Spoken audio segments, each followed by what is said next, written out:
mbokk yi ñu leen nuyu ku nekk turam ak santam di rafetlu seen ànd bi ngeen ànd ak iRadio ITV saa su nekk suñu yeewu suba teel gi suñu matinal bi te di maanaam nuñ koy faral di def rek di fi dalal ay kàngam pour waxtaanee réew mi ci jafe-jafe yu mu nekk ci maanaam nu ñuy def ba trouver ay solution tey nag mbirum économie la ñuy wax maanaam koom-koom naka la ñuy def ba réew mi génn ci jafe-jafe yu mu nekk nii ci mbirum Covid bi bu ñëwee ba léegi ak lan mooy défi yi xamante ne moo taxaw ci kanam réew mi ci kanamu nguur gi ci kanam ñu ŋànk économie bi ak fan la ñu war a sukkandiku pour maanaam daal bu ñu génnee ci yëf yi même bu ñu ci génnewul fii yëf yi tane ndaxte xaalis bi manqué na réew mi yu bëri suuxi na usines yu bëri laa la wax ne taxaw nañu xëy na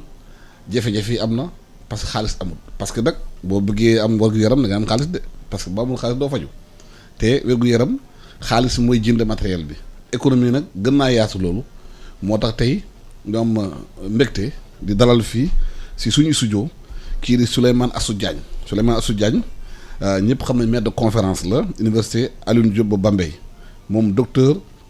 en économie de l'université Paris 8 statisticien diplômé université Paul Verlaine ci Metz dafa génne benn téere bu ñuy tuddee Sénégal les défis post Covid 19 maanaam mbas bi mu duggee ci réew mi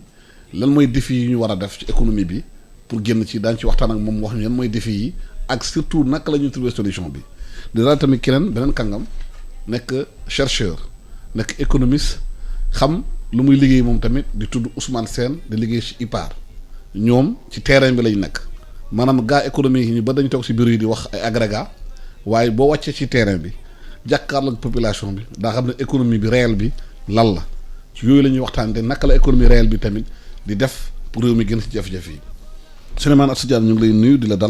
dalal Ousmane Sène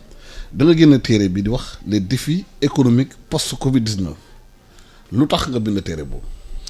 alors jërëjëf Alassane maa ngi lay remercier ci invitation bi di nuyu également sama collègue Ousmane Sène di wax ne en fait li tax ma bind téere bi dama toog gis situation wu adduna bi et plus particulièrement situation wu Sénégal boobu ñu ngi nekk mi-mars ma gis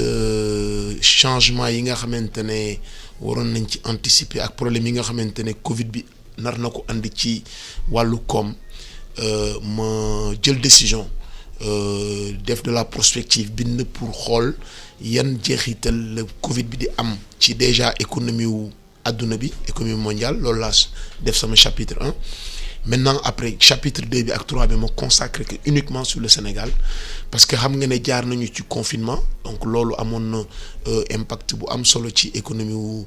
Sénégal ak économie adduna bi également ñu aborder dans le deuxième chapitre affaire relance économie bi donc ci boroom xam-xam ba nga xamante ne day jàngale ci moment yu mel noonu am na solo nga bind pour stimuler réflexion bi pour que nit ñi commencer di réfléchir ñuy échanger ci yi nga xamante ne mooy mécanisme de relance donc loolu moom vraiment motivé ma ne dinaa bind téere pour mandargal loolu sànni ko ci place publique bi pour que universitaires yi chercheurs yi enseignants yi journalistes yi académiciens yi hommes politiques yi étudiants yi ak ñëpp ñu mën ci jot pour que ñu mën a waxtaanee xam-xam par rapport ak suñu devenir u dëkk. Ousmane Sène yow da nga nekk ci terrain bi xam économie muy doxee chercheur nga fu ñu toll nii mbas mi balaa moo ñëw sax économie sénégalaise demeewul noonu. ñu doon PSE ak yooyu def ci léegi mbas mi ñëw fekk fi PSE bi xëy na randal ko gouvernement bañ xalal plan de résilience économique est-ce que Covid bi dafa gën a aggraver jafe-jafe yi ou bien. Covid bi mu ñëwee fekk na fi lan lu taxaw ci économie. voilà Alassane maa ngi lay sant di la gërëm parce que def naa ni invitation bi tenté nañ ko lu bari yoon. waaw nekkul. tey la ko yàlla dogal. mais dafa fekk ni rek yenn saa yi le plus souvent daf ñuy fekk ñu jàpp ci terrain bi. justement terrain bi lu am solo la. waaw lu am solo la parce que ci wàllu gëstu xam-xam ak ñun ñi nga xam ni moom yàlla dafa ñoo dimbali ñu nekk ci di gëstu ci wàllu koom-koom dañuy bëgg lu ñuy wax lu ne ñu teg ko ci firnde yu wóor. bala ñu tàmbali dinaa féliciter sama collègue Souleymane. parce que initiative bu rafet la et je pense que Sénégal manqué na yu mel nii mais soxlan tamit tey ndaw yu mel nii moom ak ñun ñi di gëstu di biral ay téere yoo xam ni dafay jiitu nit ñi ci fan war a jëm. parce que tey ñu jiite tamit war nañ ñoo joxoñ. waaye xam-xam tamit dafa war bokk ci li nga xam ne lumière la torche la day leeral. kon su génnee livre bu mel nii dañ ko ciy féliciter ba pare di ko jël tamit pour approprier ko fexe ba ku ci nekk ponk yi nga xam ne génn ci am solo ñu di ko séddee. beneen bi mooy je veux remercier aussi IPAR nga xam ne ñoom ñoo ma may opportunité ma nekk ci terrain bi di jege les acteurs. di jege aussi tamit ñi nga xam ne mooy les ménages di jege aussi les décideurs di xam exactement problème yi nga xam ne moom moo nekk ci biir askan wi di xool yenn solution lañ ci mën a apporter et je pense que loolu mooy DNA IPAR ñu ngi leen ci remercier ci gëm bi ñu gëm ndaw ñi jiital leen ba pare jox leen confiance may leen espace ba pare di leen laaj performance question bi nga laaj nag am na question bu important parce que ñun ni nga xam ne noonu la ñuy jàngatee situation yi mel nii Alassane choc lañ koy wooyee te choc su amee dafa am lu ñu naan day indi dispersion dafay fekk lu taxaw mu tas ko amaa mu fekk mu am doole mu yëngal ko ba ko fa wala amaa mu fekk amul doole mu yëngal ko tas ko su boobaa nag li nga xam ne moo fay am mooy ñu observer choc yi xam gaañu yooyu ndax sori na wala soriwul ak yenn ponk la laal ci suñu économie ba nga xam ne war nañ ko mën a jël joyanti ko waat et je pense que Souleymane foofu la di peut-être pointer out ñun liiraguñu livre bi mais foofu lay joxañ mais ci réew mi da ko tas ou bien da ko yëngal. voilà ci réew mi nag da ko yëngal parce que dafa am loo xam ni dafa am ay tànk économie dafa am ay tànk yooyu nag dañ ko war di caytu di ko seet ñu di ko wooye ñun ci français les fondamentaux te dama gëm ni li nga xam ne moo jëm ci wàllu santé jëm ci wàllu éducation jëm ci wàllu agriculture particulièrement sécurité alimentaire soo xoolee mbas mi bi mu dugg see yëngal na yooyu tànk te tànk yooyu dafa nekk tànk yu am solo cim réew mu nekk question souveraineté économique mais aussi souveraineté nationale mais aussi sécurité nationale yëngal bi mu ko yëngal nag xëy na ci biir waxtaan bi daañu ci dugg xool loolu nan la ko jaxasee ak ñun tey jàngat bi ñu ci war a am pour ëllëg bu ñu jógee tey génn ci mbas mi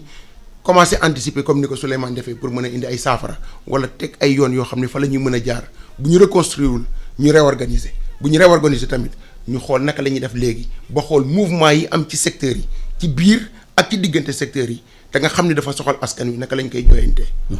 Souleymane naka la ñu mën a taxawalee économie ci réew mi bu fekkee ne yow la ngay lekk yëpp da nga koy jeegaani maanaam tey kenn ñaanu ko woon yàlla parce que ñu koy wax souvent de bu mbas bi continuer di fort ab réew yi xamante ne fa la ñu importer lu ñu lekk ñun bu ñu tëjee musibam. waaw loolu c'est benn poñ la ba nga xamante ne abordé naa ko parce que un pays qui se respecte quand même dafa am ay fondamentaux yi nga xamante ne daf ko war a assurer bokk na ci di Ousmane wax léegi mooy souveraineté alimentaire mooy li nga xamante ne nit ñi dañ koy jëfandikoo di ko lekk ñu mën a fexe ñu béy ko ci réew mi wala di ci ëpp en tout cas ñu béy ko ci réew mi te loolu li muy andi mooy ne que mbas mi dafa wane ne que on n'est pas à l'abri de risques systémiques mooy mën nañu xëy rek ñu ne léegi kenn du génn kenn du dugg. te loolu nit ñi imaginer wuñu ko woon da ngay mel ni comme confinement bi mënuñu woon imaginer que y a par exemple 10 ans que mënoon nañu toog ñu am benn choc ba nga xamante ne comme ni ko Ousmane waxee ñëpp dañ leen di wax ñu toog seen i kër. même ñiy liggéey activités yi nga xamante ne yu am solo la ñu ne nañ toog que les activités essentielles la ñuy def loolu moo tax ci wàllu mbas mi am na choc bi créé na contraction production ci dëkk yi. de plus de 20% des fois am na dëkk yi nga xamante ne production bi contracté wu na de 30%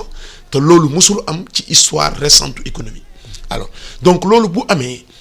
ñun en tant que pays bu bëgg convoiter vers l'émergence dañu war a recentrer waat économie suñuy fondamentaux et agriculture daf ci nekk pilier bu am solo damay fàttali ne que 65% quasiment des Sénégalais vivent en moyenne de l'agriculture ou autour de l'agriculture loolu c'est une donnée essentielle tey jii boo xoolee engagement yi nga xamante ne État du Sénégal jëloon na ko en 2003 lors de la conférence de Maputo en 2003 pays africains yëpp dañu waxoon ne dañu engagé wu ñu injecter au moins 10% de leur budget national sur l'agriculture tey Sénégal atteindre ko ñu ngi autour de 8%. loolu déjà c'est un impératif gap la ba nga xamante ne d'ici au moins 2024 war nañu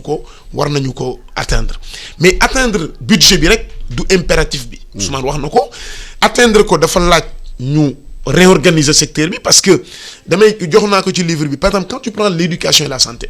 88% des dépenses sociales de l'État du Sénégal mu ngi koy injecté ci éducation ak santé mais ñëpp xam nañ ne que éducation ak santé ñooy secteurs yi gën a nekk en crise ce qui veut dire que c'est pas parce que on injecte beaucoup d'argent beaucoup de moyens que secteurs yi dañuy performant. mais on injecte mal peut-être. voilà am na des défis organisationnels ya nga xamante ne des défis institutionnels notamment sur la gouvernance ak sur le management des établissements ya nga xamante ne war nañ ko teg pour que xaalis bu ñu ko dugalee ñu mën ci dërëm bi am njëriñ mu mën a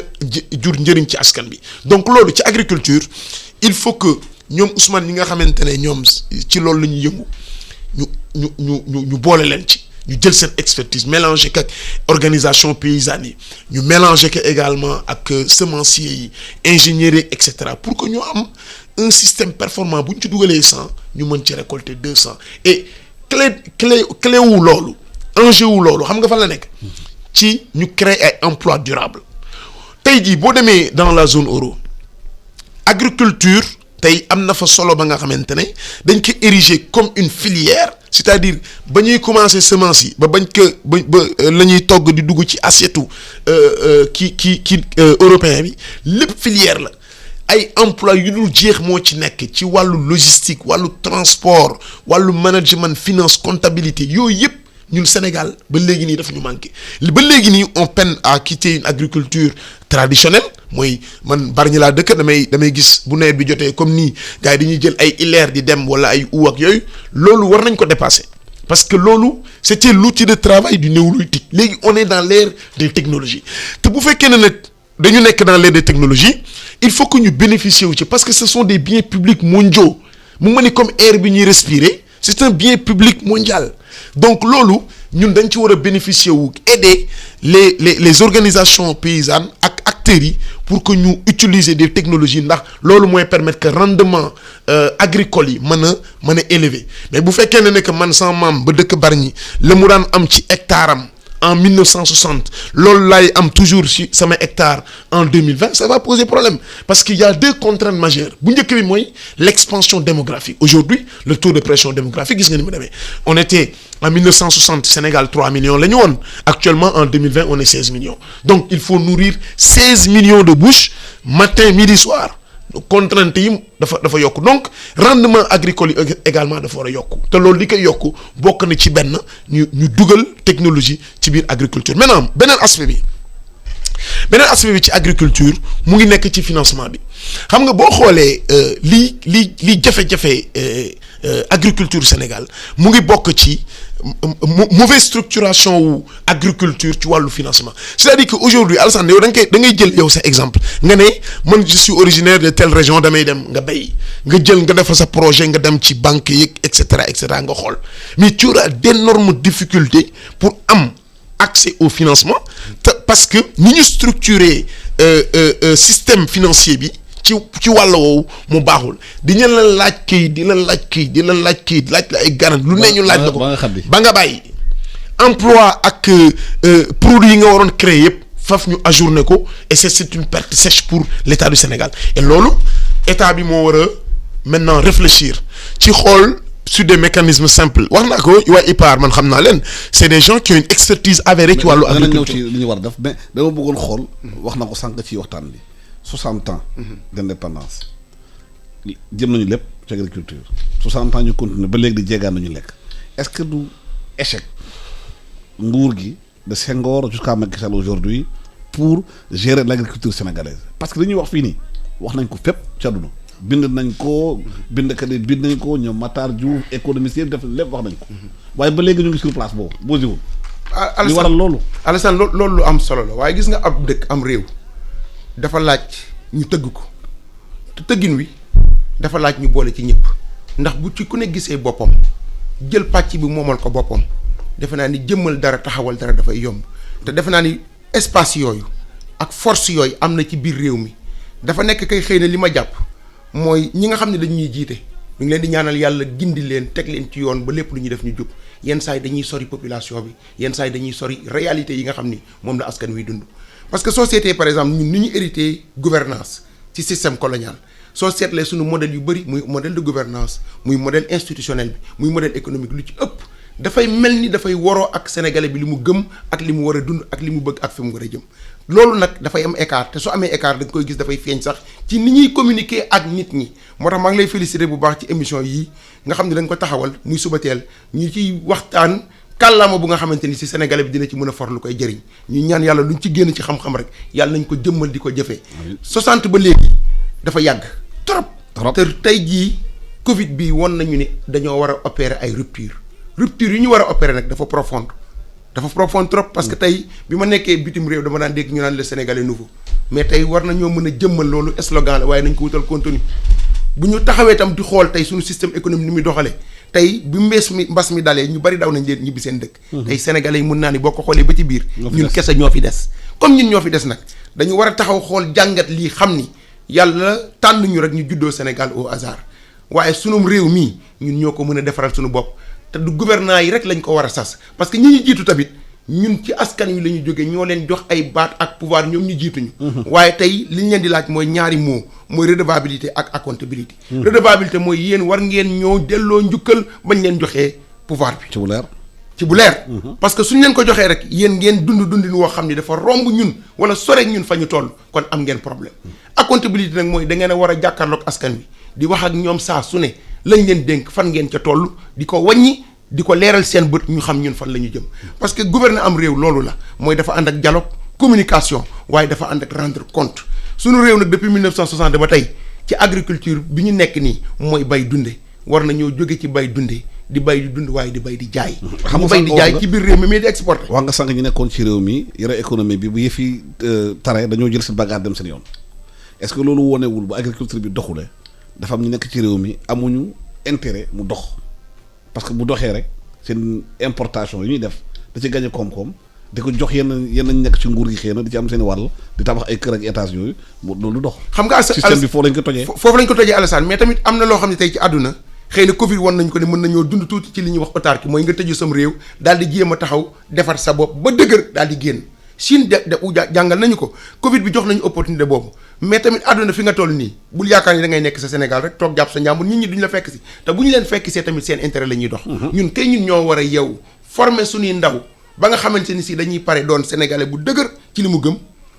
làmboo culture am ak diineem mais nekk koo xam ne dafay mën a jokkalanteeg waa àdduna ci wàllu xam-xam su dul loolu daañu ko agressé te dinañ ko questionné te buñ ko questionné dafa war a répondre mais buy répondre dafa war a am ay jumtuwaay parce que tey daal na nguur gi gis nañu faiblesse yi ñuy am bu ñu jàkkaarloog waa àdduna bi tey bu ñu génnee bitim réew du ñu bàkkoo Macky Sall lan la ñuy bàkkoo sénégalais yi ak seen xarañte sénégalais yi ak seen jàmbaarte sénégalais yi itam ak seen i jumtuwaay je pense que tey jii war nañoo tabax sénégalais bu nga xam ni dañ ko war a dooleel ci jumtuwaay ba pare jox ko information ndax information mooy doole ba pare jiital ndaw ñi ci kanam ñu sukkandiku ci mbagg ñi nga xam ne ñoo ñu mag te jiitu xam histoire institutionnelle dëkk bi xam histoire dëkk bi ba mën ñoo wax fi ñu toll nii lañ moo ñu fi indi su ko defee ñun ñu mën a jël tey fii nga xam ne moom la ñu toll di wax lu ñuy wax relance économique ci post Covid 19 parce que tey mbas mi yàq na lu bëri ci dëkk bi.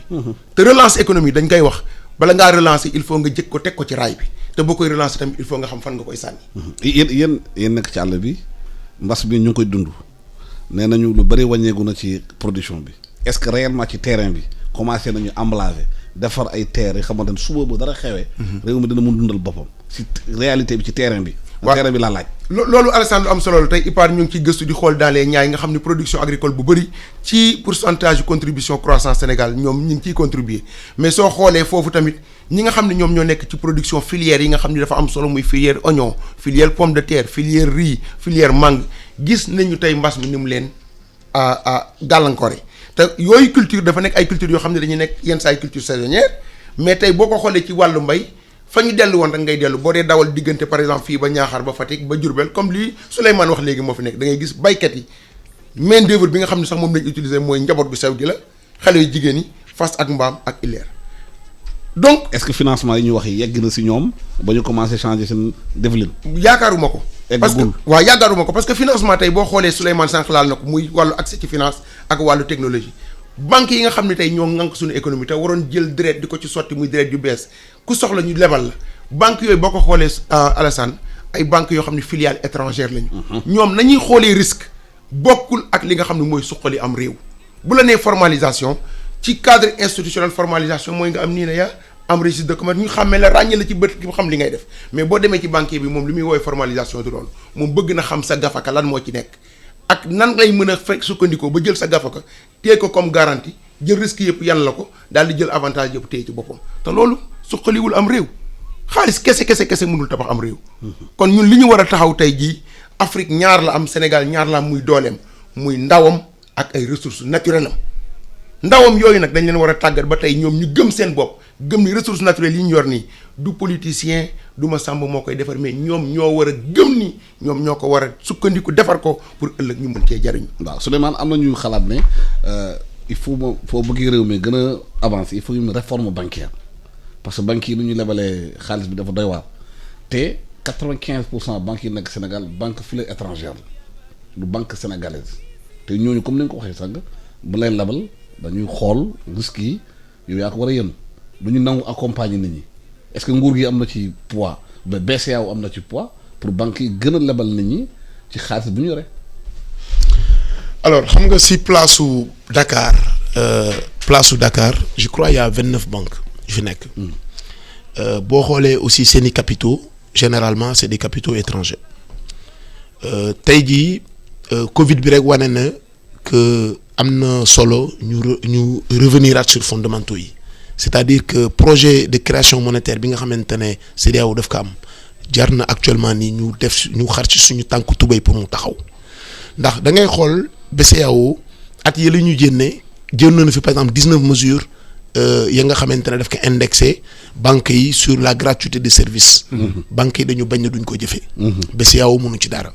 BCEAO bu modifier son taux d'intérêt directeur mooy taux bi nga xamante ne ci lay lebalee banques yi banque commerciale yi xaalis pour ñu mën ko jox ñoom Alassane Samba Diop bu modifier taux am banque bi yow du modifier taux bi mu lay lié. li waral loolu bari na bis njëkk mooy banques yi souvent comme ni ma la ko waxee dañuy obéir à une logique de la maison mère xam nga seen maison mère yi soit ñu ngi France wala ñu ngi Espagne wala ñu ngi Amérique. te BCEAO amul benn dogal bu mun si teg si ñoom. non BCEAO mënu ko BCEAO li mu mën mooy joxe ay taux joxe ay orientation mais compétition bi am au niveau de l'économie nationale mooy déterminer règles yi. alors tey jii boo xoolee même la structure du système bancaire sénégalais c'est un système oligopolistique c'est-à-dire que quasiment quatre banques ñoo fi nekk di def la pluie et le beau temps. te dañuy déggoo seen biir. voilà quasiment mën nañu ko wax. monopole quoi déggoo seen biir. voilà c'est comme un monopole. mais mënuñu ko wax parce que y a pas une entente claire. mais ci fay loolu la. voilà ñoom quatre la xaw ma ndax mën naa leen citer pour ne pas faire la pub. y a la CBAO. y a SGBS y a Ecobank et y a la BICIS. quatre principales banques yooyu ñoo fi nekk dominer marché bi. def nañu quasiment plus de 75% des parts de marché alors te boo xoolee ñoom ñëpp seen structure capital fële ce sont des banques étrangères te tey boo xoolee tey les banques ñu ngi financer que des activités à très court terme pourquoi parce que elles ne veulent pas prendre des risques minimum seen engagement yi du weesu ñaari at. mais est-ce que loolu nguur gi mun na ci dara mbaa munu ci dara. non nguur gi munu ci dara xam nga la moo tax nguur gi munu ci dara. nguur gi mënu ci dara dans le sens où nguur gi day réglementer secteur bi mais ak ñoom banques yi ñoom seen xaalis ñoo ko moom ñoom ku leen neex la ñuy lebal maintenant fi ñu leen mën a contraindre ñaar la mooy ñu teg réglementation ba nga xamante ne dañ koy changer par rapport ak fonds yi ñuy mobiliser dans le court terme ak le long terme parce que aujourd'hui bu fekkee dañu bëgg a développer il faut que ñu am des financements sur le long terme te tey jii boo xoolee l'essentiel des crédits yi banques yi di allouer aux agents économiques c'est dans le très très court terme. moo tax d'où l'urgence d'une réforme bancaire. voilà une réforme bancaire donc dañ leen war a xool ci seen bilan yi ñu wax leen le ratio bi nga xamante ne moom la de leur fonds la ñu war a allouer sur des ressources sur le long terme. loolu bu ñu ko defee dina permettre à ce que acteurs économiques yi nga xamante ne dañu ay projet dañ ko bëgg financer sur 5 ans sur 10 ans ñu mën a am les ressources qu'il faut pour pouvoir le faire et loolu mu am effet d'entraînement ci économie bi beneen aspect bi mooy. réforme monnaie bi ñu bëgg a andi loolu day tax BCEAO CEDEAO am ay banques locales banques yi nga xamante ne mën nañu xëy ñu ne Alassane Samba Diop léegi promoteur la dafa bëgg ubbi banque am mais xam nga yow boo toogee yow fii sa biir dëkk nga ubbi sa banque mais li la gën a soxal mooy dëkk bi nga dëkk mu prospérer mu dox tu n'es plus dans une logique où da ngay nekk France am say activité Sénégal voilà bu yëfi tàngee nga buub sa la nga am dem sa yoon mais yow xam nga ne par effet d'entraînement bu activité économique yi di dox Sénégal sa banque aussi dina gën a prospérer ndax toujours acteurs yi dañuy ñëw di demander ay crédit donc monnaie boobu loolu la war a permettre à ce que nous ayons ay banques locales banques yi nga xamante ne dañuy ñëw ubbeeku fii mais ay agents wu ay population CEDEAO ñoom ñoo koy ubbi sa ay sénégalais la ñuy doon ay ghanéens la ñuy doon mais au moins dina réveiller quelque part patriotisme économique ba tax ne dinañu am une nouvelle politique ba nga xamante ne dañ koy centrer sur les besoins de l'économie de la CEDEAO donc loolu tant que amul ñuy dem di jéggaani mastodonte yi ma fi lim sànq ñooñu suñuy problème mun ñu ko régler parce que ñoom fii dañ fi ñëw investir pour rentabiliser c'est souvent ay pertes yi nga xamante ne sax dañ koy def dans les zones dans les boo xoolee tey aujourd'hui en France aux États-Unis les taux d'intérêt c'est quasiment égal à zéro bon voilà des fois des négatifs ñoom font lii bénéfice yu bëri ñuy def ci seen filiale lañ koy defee mooy filiale yi nga xamante ne ubbi nañ ko Afrique parce que fii taux d'intérêt yi dañu élevé te comme ñun amuñu ñeneen ñu dul ñoom on est obligé ñu dem seen guichet yi donc BCEAO aujourd'hui dañ ko war a réformer. loolu wax naa ko ci téere bi BCEAO dañ ko war a réformer l'année 2020 n'est pas l'année 1962 aujourd'hui waratuñu toog di jël ñun suñu monnaie di ko confier di gën a duggaat si suñu coopération monétaire ak France aujourd'hui amatul benn apport bu mu ñu mën a amal ci wàllu gestion monétaire moo tax je may invité le président Macky Sall ak ay pairam ñu xam ne que avenir u Afrique mu ngi nekk ci ñu am suñu propre monnaie ñu gérer ko suñu bopp ndax am nañ expertise bi ñu amal également ay banques yi nga xamante ne ñoo ko amal suñu bopp ndax bu ñu yaakaaree européens yi wala américains yi dañuy gën a suux ndax ñooñu comme vous savez on est dans une relation géopolitique ñoom xam nañ ne que Afrique bu yëkkati ko ñoom seen poids day wàññeeku. donc seen poids boobu nag la ñu bëgg muy gën di yokk Afrique di gën di suux loolu nag ay mbir la nga xamante ne duñ ko wax ñoom dañ koy jëfee ñun ñoo war a comprendre comme ni ko Ousmane waxee sànq aller dans le sens de l'histoire et réinventer ñun suñu monnaie. Parce que dëkk yu bari ci àdduna bi et la théorie économique l'a dit Ousmane est là pour le confirmer il y a aucun pays Alassane bu mas a développé wu en utilisant la monnaie de notre pays. mais est-ce que loolu justement financement yi jafe-jafe banque yi moo tax filière bi agriculture bi war a am war a téye réew mi dundal réew mi moo tax munul avancer bokk na ci lu bëree lu ko gàllankoor mais Alassane dafa am ñaari wax yoo xam ni dama ko faral di wax bi ma nekkee si Washington di fa liggéey am réew il faut mu gëm ni croissance bu fekkee màgg dafay jot confort day deñ waaw mu leer waaye bu fekkente ni confort dafa am nga toog li nga bëgg yépp nga am ko dal ci sa confort mu ne croissance du fa mën a nekk doo liggéey kon il faut Sénégal tey ñu xam ni ñun tollooguñu fu ñu war a wooyee fekkee di witt suñuy bénéfice u ñaq liggéey dañu toll ci liggéey ndax gis nga Afrique tey naa la ko wax tey ci fi ñu toll 2020 jëm ca kanam dëkk yi nga xam ne moom la Souleymane di wax léegi muy France ba ci États-Unis mënatuñoo màgg seen croissance dafa àgg ci fu ñu naan limite apogée plateau fenn rek a ci des mooy wàcc processus boobu nag processus boo xam ne la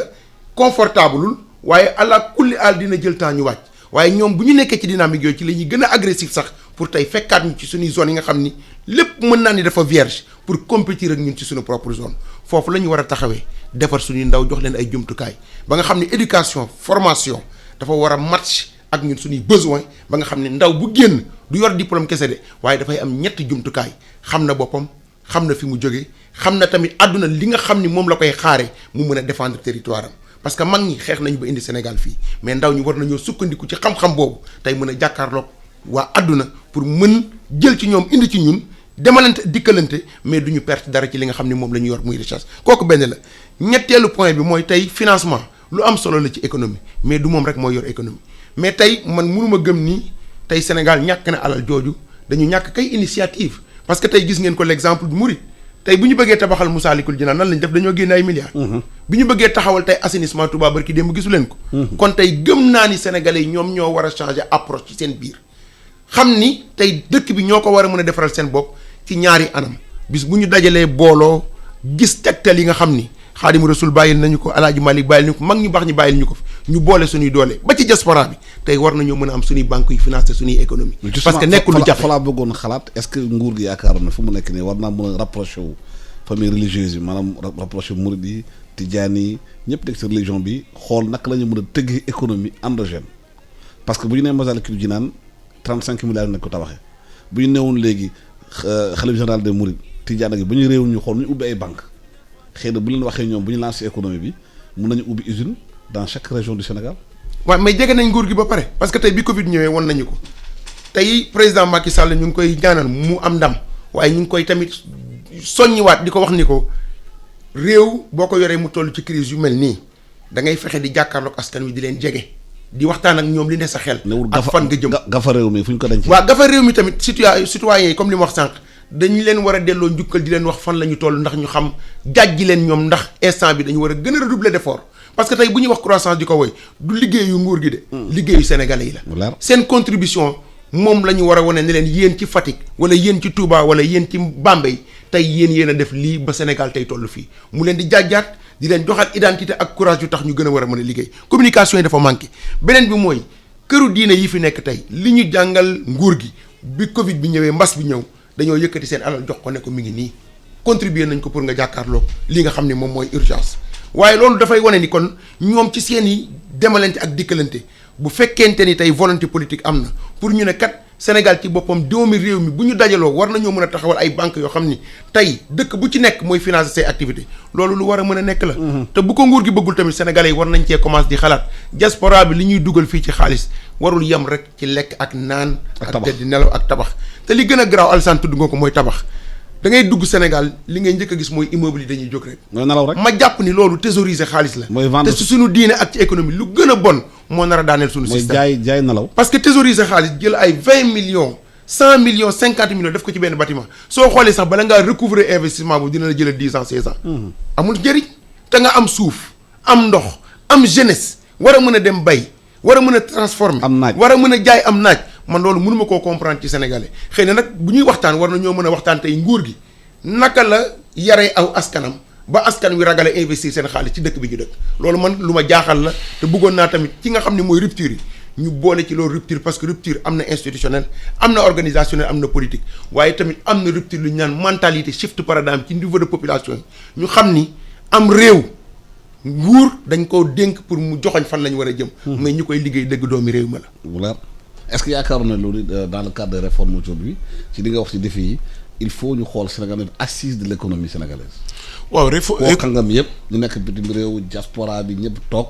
nga borom xam-xam parce que boo foo dem ci àdduna fi sénégalais ñu ngi ci dans les plus grandes institutions internationales ñu ngi ci banques yi ñu ngi partout ingénieurs ñu ngi partout ñu woo leen ñu toog ñu tëggaat économie réew. waaw enfin man je crois que Sénégal li ñu waroon def li ci ëpp ci réflexion. ci wàllu koom li ci ëpp def nañu ko. jëf bi moo manqué. waaw jëf bi moo manqué c'est-à-dire que tey boo demee. au niveau des man loolu mooy feebar loolu lan moo tax réew mi jëf fii du am lu tax action bi du am lan moo tax moteur bi kenn mënu du clé bi taal ko mu avance. alors damay wax Dominique de Villepin premier ministre France mosoon wax une phrase qui m'a frappé mu ne l'Africain pense que la parole fait partie de l'action. loolu wax rek. loolu Dominique de Villepin mos na ko wax loolu frappé sama conscience parce que il dit que l'Africain bu waxee rek pour moom agir na. alors donc li tax mënuñu agir loolu aussi beneen questionnement la mais ci wàllu réflexion je crois que fondamentalement boo demee que ça soit au ministère de l'économie des finances ministère de l'agriculture ministère stratégique yëpp documents yëpp de planification ak de réflexion yëpp ñu ngi fa li ñu waroon xalaat ci secteurs yi ci wàllu mbéy ak yëpp Alassane mu ngi fa. li ci des keñ mooy lan moo tax bu ñu réfléchir ba pare duñ ko mën a traduire en acte et loolu dafa laaj beneen type management et je pense que fondamentalement il faut que ñu changer de gouvernance mais est-ce que réew mi libre na est-ce que réew mi libre na ci réflexion boppam parce que boo waxee xalaat yëpp def nañ ko dugal ko est-ce que réew ñi xam ne ñoo ngànk réew mi lii am nañu liberté agir am na est-ce que amul beneen ku nekk ci ginnaaw. non je pense bu dee caabi bi di waaw. bu fekkee ci man li ma yaakaar que Sénégalais yi ils sont libres quand même. si li ma yaakaar li ma gis. ñi war a yóbbu politique de changement bi ñoom ñu war a nànk réew mi ñoo ko war a démarrer est-ce que ñun am nañ liberté d'agir. je crois que enfin peut-être que je me trompe mais je pense que Sénégalais yi ak Sénégalais yi ñuy gouverner libre nañu d'action et de mouvement. ci wàllu li ñu leen dénk voilà léegi nag souvent dafa am aussi ay affaires yi nga xamante ne day am ci état bi on a confié des programmes à des gens qui ne peuvent pas les piloter loolu am na. il faut les enlever mu mën ni yow par exemple Alassane nga jënd Mercedes ba nga xamante ne yaa ngi ko jëndee 60 millions nga jël chauffeur ka nga xamante ne mënul dawal nga def ko chauffeur. mais day yàq sa oto. donc loolu am na fi on a souvent initié ay projets yu baax yu am solo mais ñu jox ko ña nga xam mënuñu ko piloter. et finalement liy découlé ci action bi du nekk dara.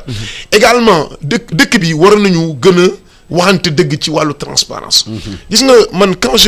quand je regarde la manière dont les pays africains sont gouvernés li may wax nii du Sénégal rek de am na Europe am na États-Unis am na fépp mais ñun dañ ci gën a fësle ci wàllu gouvernance gis nga gouvernance mu ngi dem ci wàllu non seulement mu am transparence ci ñuy dépenser xaalis bi mais également ñu préserver les biens publics kenn bañ ko yàq man damay gis ne am na investissement yu bari ya nga xamante ne état bi daf koy def mais du ñu protéger biens publics yi loolu ci gouvernance la bokk ñu tabax benn hôpital wala ñu tabax benn stade wala ñu tabax benn route 2 ans 3 ans mu man ni amul entretien amul suivi. à titre d'exemple boo demee ci ministère yi da nga fekk 4x4 yu bëri gaare xëy na benn pièce moo ci yàqu ñu gaare ko samedi ko foofu. voilà pourtant xaalis réew mi nga ko jëndee. voilà ko suivre. voilà léegi nag bu ñu toogee après 1 mois après ou 2 mois après ñu dem jëndaat beneen bu bees mu jaraat 30-40 millions yi nga xamante ne mënoon nañ ko investir ci njàng mi ak yeneen secteurs yi donc protéger également bien réew mi loolu aussi lu ci am solo la te loolu mu ngi dépendre ci président de la République gouvernement bi également citoyens yi ñoom seen bopp également les Sénégalais ñoom seen bopp ñoom aussi dañu war a xam ne dëkk bi ñoom ñoo ko moom ñu préserver seen bien public yi mais Sénégalais yi tey si wàllu civisme boo xoolee ce qui se passe dans le Sénégal mais am na ay efforts yu bari yu ñu war a def ci wàllu civisme tey jii boo xoolee boo duggee tali bi wala nga xool rapport yi ñuy entretenir avec les déchets que ça soit public di mbëkk potalamp yi leen yàq voilà parce que kenn du leen sanctionné kenn du sanctionné donc loolu civisme boobu dafa am solo ba nga xamante ne day impacter également ci gouvernance bi te dama ko je crois que bind naa ko si quelque part que boo xoolee li déterminer train de développement au pays asiatique yi c'est la discipline discipline fu mu amul progrès du fa am développement du fa am te loolu dafa tumuranke si suñu dëkk te loolu mu ngi jógee sur une réflexion ba nga xamante ne war nañ ko def ñun Sénégal par rapport ak suñu conception du pouvoir xam nga wolof daf naan nguur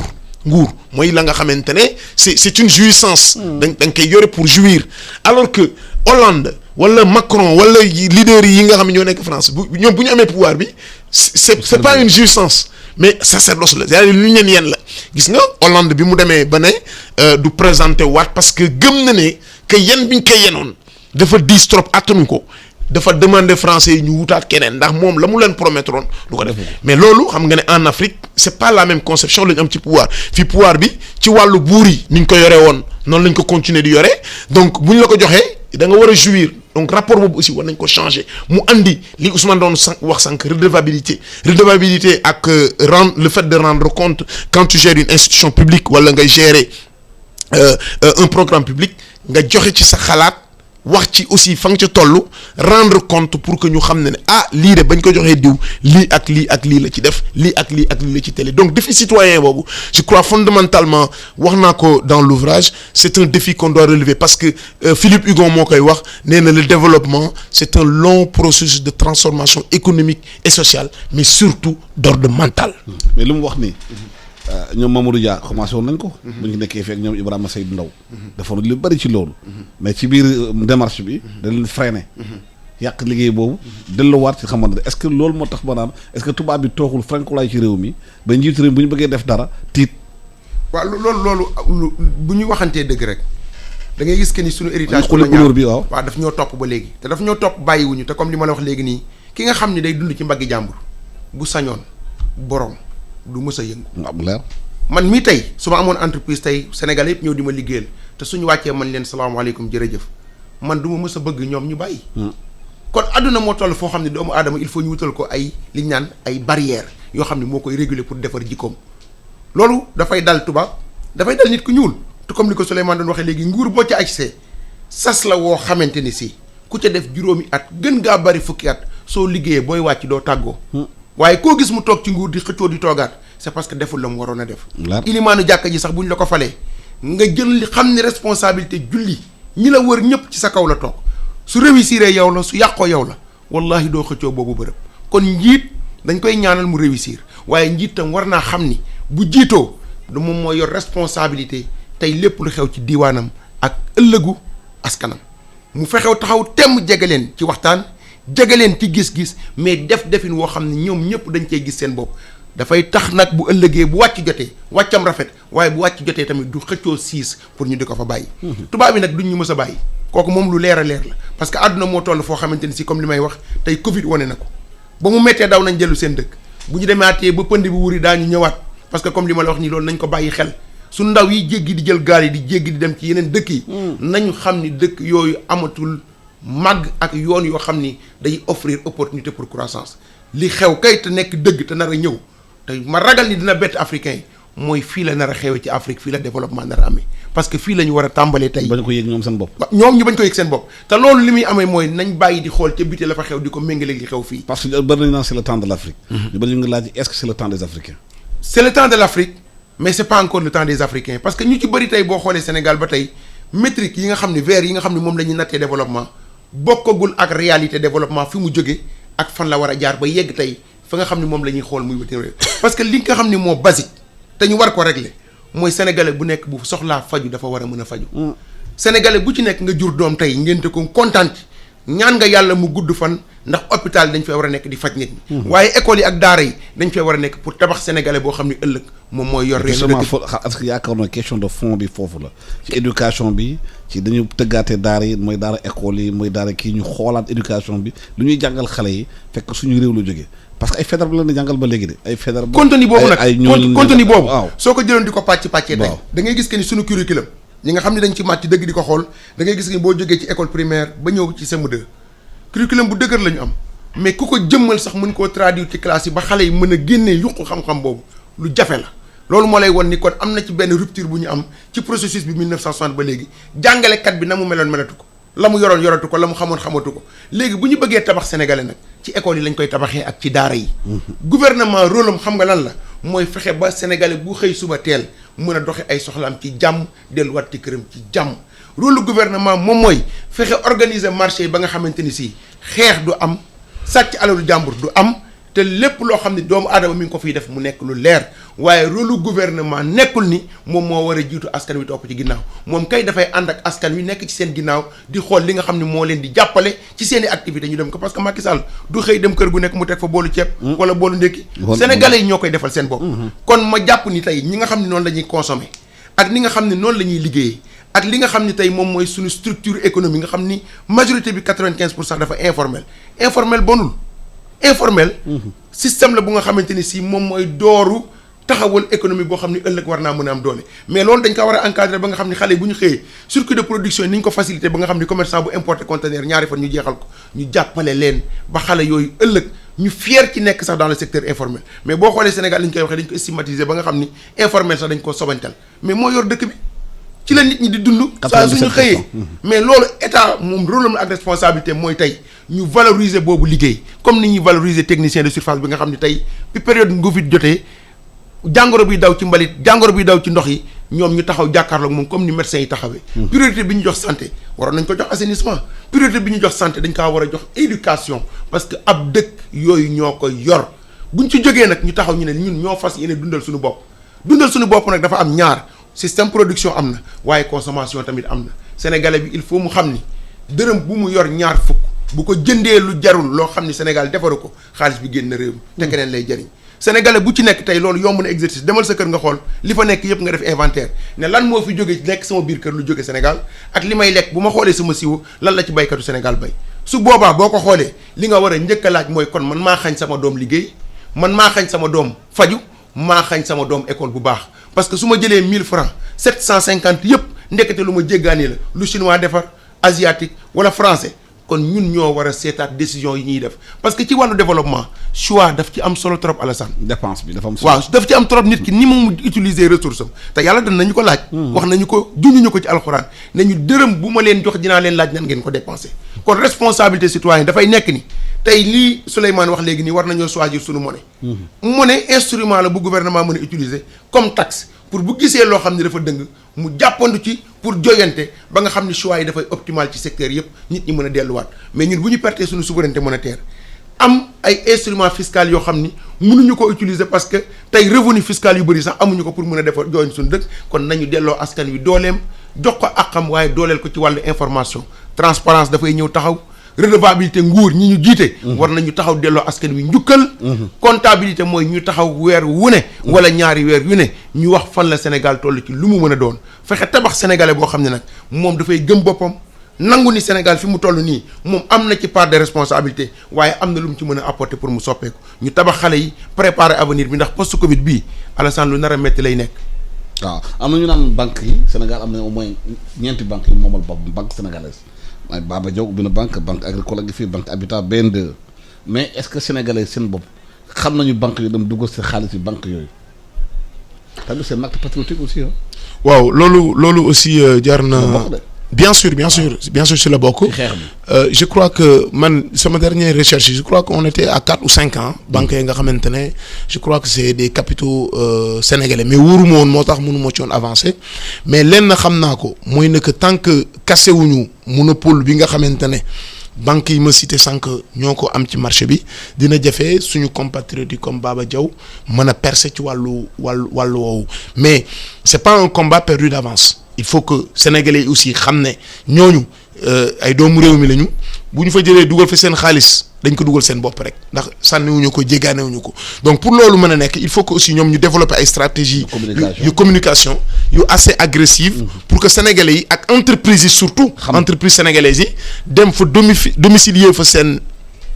compte yi sénégalais cadres yi et cetera également ñu dem fa domicilier fa également seeni compte pour que banque yooyu mën a gën a prospérer parce que plus que banque yooyu prospérer et plus également financement bi gën a yomb ndax ñoom seen feuille de route je crois que dañ ko calé ci fondamentaux wu économie du Sénégal mais calé wuñu ko ci besoin wu économie yeneen réew yi donc loolu lu am solo la nga xamante ne gars yi war nañ ci taxaw je crois parce que financement bi vraiment au Sénégal ça pose problème au regard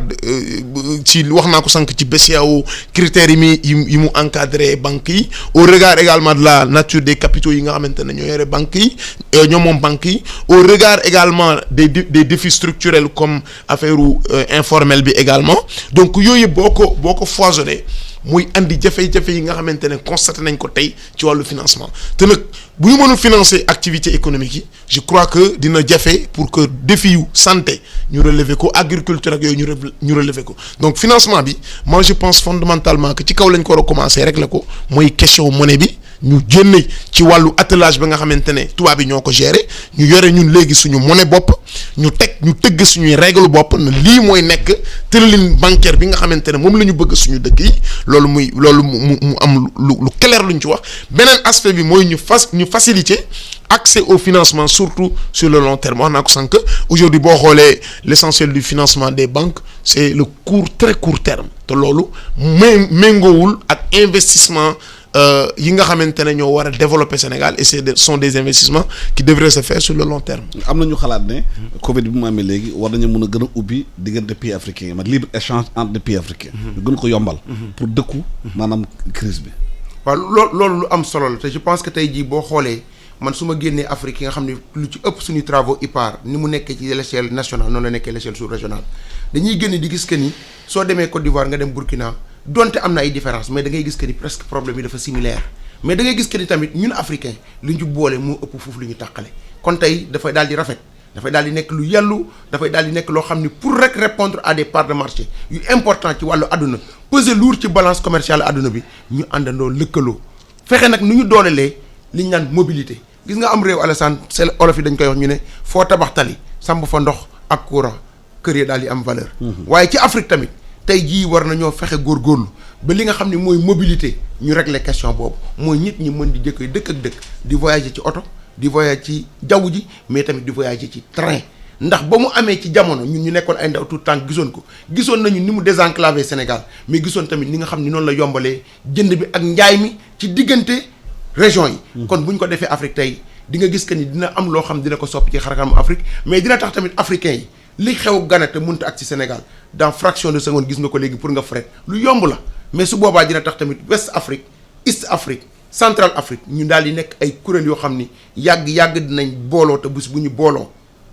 adduna bi daañ ñu wuyu te tubaab bi loolu la ñuy bañ tubaab bi li ñuy bañ mu am mooy nañ ñu diviser woon ñu nekk ca waaye bu ñu mës a unité te tey li nga xam ne moo ñu mën a boole mooy tey Union africaine ni ñuy waxee suñu gouvernement yi dañoo war a jàppale di waxtaan ak ñun wax ñu fi ñu jëm mais di ñu rendre compte noonu la ñu war a mobiliser wu autour de l'UA nga xam ne Union africaine tam ay politique am daf ko war a def de telle sorte que africain bu ci nekk xam exactement ñoom fan la ñu jëm ñi ñuy lëkkalool ci wàllu bitim réew lan la ñuy waxante ak fan la ñu war a teg dëkk bi parce que dëkk bi tamit jeunesse africaine ñoom moom héritage bi waaye mag ñi tamit ñi nga xam ne ñoo ñu jiitu dañ leen di wax gàcce ngaalaama ci seen bravoure ak courage ba indi Afrique fu mu toll nii waaye war nañoo mën a jege ndaw ñi di leen sotti xam-xam bi ak xalaat bi te loolu maa ngi koy rafetlu ci IPAR parce que soo xoolee tey ñi ko diriger xeex nañu tey ba jëmmal institution boo xam ni dafay taxaw ci wetu askan wi di ko dooleel fexe tamit nu muy jëlee askan wi di indi croix de transmission entre ñoom ak ñi leen di décider te loolu lu war a am la permanent fii ci Sénégal fii ci Afrique pour su ko defee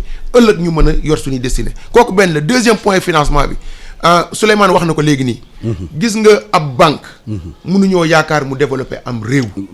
am réew li koy développer mooy entrepreneuriat te entrepreneuriat bu ñu ko waxee rek mooy il faut nga ñeme jël tuuti risque ku ci nekk nag ni la yàlla bindee tey mën ngaa jël tuuti kii jël lu bari waaye falaa budda doomu aadama bi bu dee dund ci société na bañ a yaakaar ni état rek moo koy employé pour mu am liggéey dama koy soññee étudiants yi di leen wax ni du ñëpp ñoo war a dem université du ñëpp ñoo war a dem ci ay école de formation mais ku ci nekk ak la yàlla jox del seet sa bopp di xool yow lan nga war a mën a apporter sa dëkk ba pare gëm ko ni yow boo ko proposé dina am ñu la wuy nga mën cee am loo dundee parce que président Clinton bi may liggéey moom dafa ma doon wax mu ni ma saa yoo amee xalaat bu rafet la nga xam ni doom judd na ci yow te doom jooju bu juddee mu rafet wala mu ñaaw na la wóor ni doo ko rey waaye war nga koo toppatoo ba bu ëllëg ku doon wax déet wax waaw kon tey suñu Sénégal ñun noonu lañ ko war a gisee waaye suñu nitam dañ kaa war a tabax ba mu gëm boppam ba nga xam ne lépp lu mu sumb ëllëg su fekkee jànkonte na ak ay jafe-jafe sax ci wàllu financement mu gëm ni mbokkam wala mu gëm ni naataangoom war na ko cee mën a dimbali parce que société bi fabrique bi ni mu tëddee mooy ñun dañuy dimbalante suñu biir kër goo gis tey da ngay gis benn mu yor fukki nit nga yor ataaya sax di ko séddoo kon kooku bu fekkente ne yooyu melokaan nekk na ci moom yaakaar naa li ci des rek mooy jañax ko ñaax ko won ko ni solo si loolu am war naa mën a jur lu raw lu dul dimbalante suñu biir waaye war naa mën a jur tey commune bu ci nekk entreprise boo xam ne xale yi bu ñu jógee du ñu jéggaani génn Guédiawaye sax pour am liggéey. yow gëm nga ne bu ñu génnee ci Covid bi yëf yi dina changé rupture na am gëm nga ko yow. gëm naa ko absolument gëm naa ne que changement yi il faut que mu am gëm naa ko parce que boo xoolee li ñuy dund ni actuellement. réew mi ni muy doxee nii. ni ngay am na am changement. non dina am changement parce que ni ñu dundee nii actuellement jafe na trop et je pense que bu frappé wul conscience yi que dañu war a changer gisuma lu war a mën a après changer mbir yi et aujourd'hui boo xoolee tey fondamentaux économie wu Sénégal ni mu jàllaaxoo nga xam ne que ay réformes fi ne ni ñu ngi koy xaar ci wàllu wépp wax naa ko fii ci ouvrage ma bind il faut ñu repenser par exemple l'administration mode de fonctionnement administration il faut que ñu xoolaat ko ni ñu koy manager également il faut que ñu xoolaat ko indicateurs yi nga xamante ne ñooy gouverner administration bi il faut que ñu xoolaat ko également boo jëlee également wàllu partenariat public privé mooy investissement yi nga xam ne day dugg ci Sénégal il faut que également ñu xoolaat ko gis nga début juin 2020 président de la République du Sénégal moo taxaw formellement mu ne dafa demander une entreprise française en l'occurrence Eiffage pour ñu xoolaat le contrat bi ñu lié par rapport à l'exploitation de l'autoroute à péage loolu partenariat public privé la li ci am ba tax ba njiitu réew mi toog na nañ ko xoolaat dafa fekk dafa am ay dëng-dëng yu ci am te loolu wax naa ko ci li ma bind je crois que bu ma ko doon résumer dans tout le livre j'ai parlé que de la théorie du capital humain mooy jàng formation nit bu jàngul formé wuñu ko du amal njariñ dëkkam te PPP yooyu partenariat public privé yooyu ay sénégalais ñoo demoon négocier ko gis nga bu ñuy négocier ji contrat yi dañuy am en face ay cabinet d'avocats yi nga xamante ne seen expertise ay kàngam lañu bu ñuy voyager dem naa ba yegg foofu bu ñuy voyager sax da ngay xool dañuy yóbbaale ay nit ñi nga xamante ne souvent dañ leen di faire voyager rek mais yóbbuwuñu leen pour des tâches bien précises alors loolu yëpp ressources humaines yooyu yëpp ñu bañ a mobiliser mooy tax bu ñu toogee ak ñooñu ñu janoo gars yi nax ñu signaloo ñu ay contrat yi nga xamante ne suñu intérêt réew new ci parce que autoroute bi gars yi bu ñu ci paree wax naa valeur actuelle netam après 2039 est-ce que Sénégal du perte ci par rapport ak li mu ci def et mënuma comprendre ci wàllu xam-xam Alassane ci autoroute bi te loolu waxtaan na ci Mounirou Ndiaye comment tu peux avoir 84% d'un financement d'une infrastructure ba pare dem di lebi di ko confier à une entreprise étrangère donc loolu wane ne que xam-xam ak formation il faut que ñu jëmmalaat ko ci réew mi bu fekkee ne bëgg nañu tirer vraiment un effet. mais am sax contrat yi ñu xam nañu bu baax lu ñuy def de xëy na li nekk ci suuf mbuxum bi moo tax ñu koy def loolu tamit il faut ñu teg loxo ci loolu. waaw corruption mën na ci am. voilà mais au-delà de la corruption. mais au-delà de la corruption corruption am na États-Unis am na France am na fépp mais au-delà de la corruption il y a un aspect important ci wàllu formation des élites pour que ñu outiller leen ñu am expertise ba nga xamante ne bu ñu jénnee di janook ay fonctionnaire u banque mondiale fonds monétaire ak club de Paris yu ma kenn xamul kenn du leen dribbler ci lenn te souvent wax naa la ko institution yooyu bu ñu ñëw di négocier ak ñun dañu sax xeeb ñoom seen expertise dañuy dem contracter ay contrat ak ay cabinet d'avocat cabinet yu gën a mag yi nga xamante ne dañuy ñëw en surnombre pour ñëw dribbler suñu gars yi donc loolu il faut que ñu taxaw ci. waaw mën na la gërëm di la sant. heure bi jot na. Souleymane Astou Diagne téere bi da nga ko génne les défis de économique post Covid bu kii waxtaanee si kanam tuuti ci réew mi fii ñu gërëm tamit Ousmane Sène nekk économiste nekk chercheur l'IPAR ñu gërëm di leen sant Aïssatou Ndiaye ñu jox la micro bi nga continuer matinal bi jërë ngeen jëf.